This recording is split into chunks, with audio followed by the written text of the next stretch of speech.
अस्सलाम वालेकुम व्यूवर्स, उम्मीद करती हूँ आप सब खैरियत से होंगे, खुशबाश होंगे, अपने अच्छे अच्छे से कामों में मसरूफ़ होंगे। अलहम्द होम व्लॉग में आप सबको वेलकम कहती हूँ। तो जी आज मैंने रख ली हैं यहाँ पर चेयर्स। तो यहाँ हमने बैठना नहीं है बल्कि मैं शेयर करने के लिए आई हूँ कि घर में मौजूद प्लास्टिक की चीज़ें जिनमें चेयर्स भी शामिल होती हैं उनको हम किस तरीके से नीट एंड क्लीन रख सकते हैं।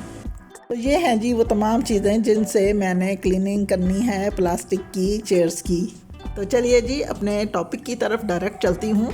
तो सबसे पहले हम लेंगे एक जग पानी जो कि नीम गर्म से कुछ ज़्यादा होगा, उसमें थोड़ा सा डिटर्जेंट डाल लेंगे और साथ ही कपड़े धोने वाला सोडा। तो यहाँ पर मैं आपको ये बताना ज़रूरी समझूंगी कि 10 से 20 रुपए में एक जो पैकेट आता है डिटर्जेंट का वो यूज़ किया है और साथ ही 2 से 3 टेबल स्पून मैंने सोडा यूज़ किया है। और जी इसके साथ ही मैं हार्पिक भी इस्तेमाल करूँगी, यानी कि रेड हार्पिक जो कि मैंने अलग से निकाल के रख लिया है, वो इन चीज़ों में शामिल नहीं करूँगी। अच्छा जी, अब मैंने ये गर्म पानी जो मैंने किया है उसमें डिटर्जेंट डाला है और सोडा डाला है, उसको मैंने एक मग में थोड़ा सा अलग निकाल लिया है।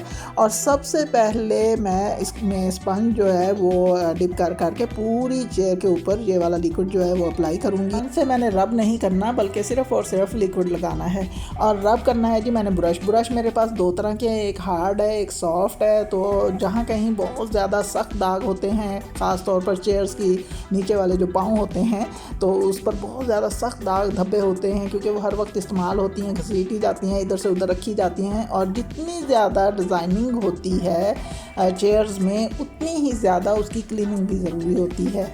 चेयर्स के हर तरफ ब्रश कर लगाने के बाद इसको मैं साफ़ पानी से धो लूँगी। वॉश करने के बाद मुझे पता चलेगा कि इसके ऊपर से जितनी मैल कुचैल है, जितनी डर्ट है, वो सारी उतर गई है कि नहीं उतर गई। अच्छा जी, अब जो मैंने इसके ऊपर लगाना है वो लगाना है जी हार्पिक, रेड हार्पिक लगा रही हूँ। इससे आप यकीन कीजिए कि इसके ऊपर जो कलर है इन चेयर्स का वो बिल्कुल भी ख़राब नहीं होगा बल्कि निखर कर सामने आएगा। हार्पिक बिल्कुल भी इनका कलर ख़राब नहीं करता। हाँ, दूसरा जो तेज़ाब होता है जो कि वॉशरूम्स के लिए यूज़ किया जाता है उससे ये ख़राब हो सकता है, तो वो हमने यहाँ यूज़ नहीं करना, रेड हार्पिक ही यूज़ करना है। तो ये देखिए जी, अब उसके लगाने के बाद एक बात यहाँ बताना ज़रूरी समझूंगी कि रेड हार्पिक लगा के हमने इसे 1-2 घंटों के लिए छोड़ नहीं देना कि चलो पड़ी रहे और बाद में धो लेंगे।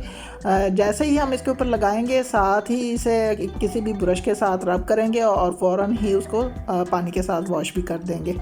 तो इसकी क्लीनिंग के दौरान हमने इसके हर पार्ट का ख्याल करना है, यानी इसके जो हैंडल्स होते हैं ख़ास तौर पर, इन पर बहुत ज़्यादा डर्ट होती है, बहुत ज़्यादा मैल जमी हुई होती है क्योंकि वो बहुत ज़्यादा इस्तेमाल होते हैं। जब इंसान बैठता है तो अपनी कोहनियाँ, बाजू या फिर हाथ उस हैंडल्स के ऊपर लगा कर बैठता है, तो किसी न किसी वजह से इसके हैंडल्स मैले नज़र आते हैं। एक और ज़रूरी बात, तो व्यूवर्स आपको मालूम होगा कि मैं हर वीडियो में एक ज़रूरी बात ज़रूर बोलती हूँ क्योंकि मेरी ख्वाहिश होती है कि मैं जो बात भी समझा रही हूँ उसमें हर वो चीज़ बताऊँ जो कि उस काम के लिए ज़रूरी होती है।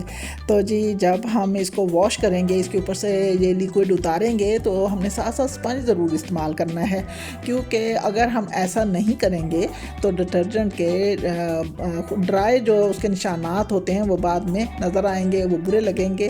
तो स्पंज इस्तेमाल करने से ऐसा कुछ भी नज़र नहीं आएगा।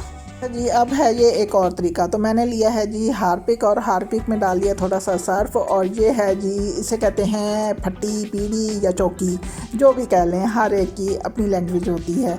तो ये भी बहुत ज़्यादा मैली हो चुकी थी, तो इसके ऊपर भी मैंने ये वाला लिक्विड लगाया है, यानी कि मैंने 2 टेबल स्पून लिए सर्फ और 2 टेबल स्पून लिया हार्पिक, दोनों को मिक्स कर लिया। ये एक बड़ा ही ताकतवर सा लिक्विड तैयार हो जाता है। ये एक मैं दूसरा तरीका बता रही हूँ। और जब हम ये इसके ऊपर अप्लाई करेंगे तो मिनटों में इसने साफ़ होना है, और जैसा कि चौकी साफ़ हो चुकी है। अच्छा जी, अब ये 2 चीज़ें तो मैं आपको समझा चुकी। तो जितनी भी हमारे पास चीज़ें होती हैं जो कि हमारे पास इस तरह की बकेट्स होती हैं और रोज़ाना के इस्तेमाल में ये होती हैं, क्योंकि वॉशरूम्स में ये ज़रूरी एक चीज़ है जो कि इस्तेमाल की जाती है, तो इसके साथ एक छोटा मग भी होता है, तो उसको भी नीट एंड क्लीन रखना बहुत ज़रूरी होता है। तो जितना भी अब मेरे पास लिक्विड बचा है या जो भी कुछ बचा है वो मैंने ले लिया जी एक सॉफ्ट सा कपड़ा। तो साथ ही मेरी मेड बाजी भी अपना काम कर रही हैं। अच्छा जी, तो वो मैं इसके ऊपर अप्लाई कर दूंगी और आराम से इसने भी क्लीन हो जाना है।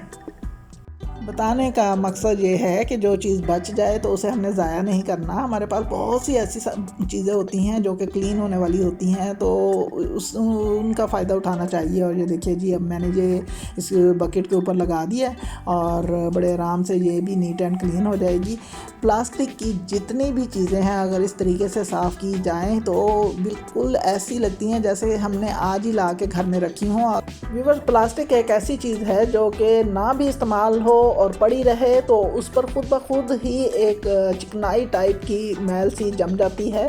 तो इन चीज़ों को साफ़ भी रखना ज़रूरी होता है। तो जी ये देखिए जी, मेरी बकेट भी बहुत ही नीट एंड क्लीन हो चुकी है। अब मैं इस बकेट का काका यानी कि मग तो उसको भी साफ़ कर लूँ। तो देखिए जी, इसको भी तो साफ़ करना ज़रूरी होता है ना, ये भी तो इसी का हिस्सा है, इसी के साथ इस्तेमाल किया जाता है। तो जितने भी घर में लोटे, डब्बे, बॉक्स, ये वो सारी चीज़ें प्लास्टिक की जो भी हैं वो अगर इसी तरीके से साफ़ की जाएँ तो बहुत ही साफ़ सुथरी हो जाती हैं। और बाद में जो चीज़ हम इन चीज़ों को भी वॉश करके रखेंगे जिनके साथ हमने इनको नीट एंड क्लीन किया है, इनका भी साफ़ होना बहुत ज़रूरी है। तो स्पंज में से सारा डिटर्जेंट निकाल के अच्छी तरह से इसे ड्राई करके रख लूँगी। तो देखिए जी, मेरी चेयर्स आप देखिए किस कदर चमक रही हैं, ऐसा लग रहा है मैंने आज ही मंगवाई हैं। तो आपके सामने हैं। तो कैसी लगी जी आज की मेरी ये वीडियो? ओके जी, दुआओं में याद रखिएगा। अल्लाह हाफिज़।